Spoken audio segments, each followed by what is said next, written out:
Hello আসসালামু আলাইকুম guys, আজকে আপনাদের সামনে একটি মেকআপ টিউটোরিয়াল নিয়ে আসলাম। মেকআপ করতে কি কি লাগে, মেকআপ প্রোডাক্টের নাম এবং কোনটি কিভাবে ব্যবহার করবেন, কোনটির পর কোনটি ব্যবহার করবেন তা বিস্তারিত জানিয়ে দেওয়া হবে। ভিডিওটি না টেনে প্রথম থেকে শেষ পর্যন্ত দেখবেন আশা করি। সম্পূর্ণ ভিডিওটি নতুনদের জন্য তৈরি করা। চলুন ভিডিওটি শুরু করা যাক। প্রথমে ফেস ওয়াশ দিয়ে মুখটা ধুয়ে নিতে হবে। মুখটা আলতো করে ঘষে ঘষে ধুয়ে নিতে হবে। এরপর একটি টিস্যু দিয়ে মুখটা সুন্দর করে পরিষ্কার করে মুছে নিতে হবে।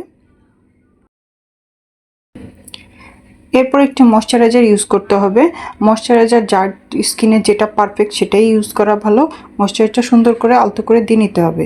এরপর প্রথমেই দরকার একটি ব্রাশ সেট। এরপর ব্যবহার করতে হবে প্রাইমার। প্রাইমারের কাজ কি? প্রাইমার পোর্স বা লোমকূপ বন্ধ করে, অতিরিক্ত তেল নিয়ন্ত্রণ করে এবং মেকআপকে দীর্ঘক্ষণ ধরে রাখে। প্রাইমার আলতো করে লাগিয়ে নিতে হবে। এরপর ইউজ করতে হবে একটি ফাউন্ডেশন। ফাউন্ডেশন সাধারণত পুরো লুকটাই চেঞ্জ করে দেয়। এরপর আইব্রু বা আইলাইনার ইউজ করতে হবে। আইব্রুটা এঁকে নিতে হবে। এরপর আইলাইনার দিতে হবে। চাইলে আপনারা পরেও আইলাইনার দিতে পারেন, এটা যার যার ইচ্ছা। এরপর কনসিলার ইউজ করতে হবে। ছবিতে দেখানো জায়গায় কনসিলার ইউজ করতে, যারা মুখটাকে একটু লম্বাটা করতে চান তারা ছবির দেখানো অংশে ব্রোঞ্জার ইউজ করে নেবেন। এরপর ইউজ করব লুজ পাউডার। লুজ পাউডার সাধারণত ত্বককে সুন্দর একটা ফিনিশ দেয়। এরপর ব্লাশন ইউজ করব। ব্লাশন সাধারণত সুন্দর একটা ইফেক্ট দিবে।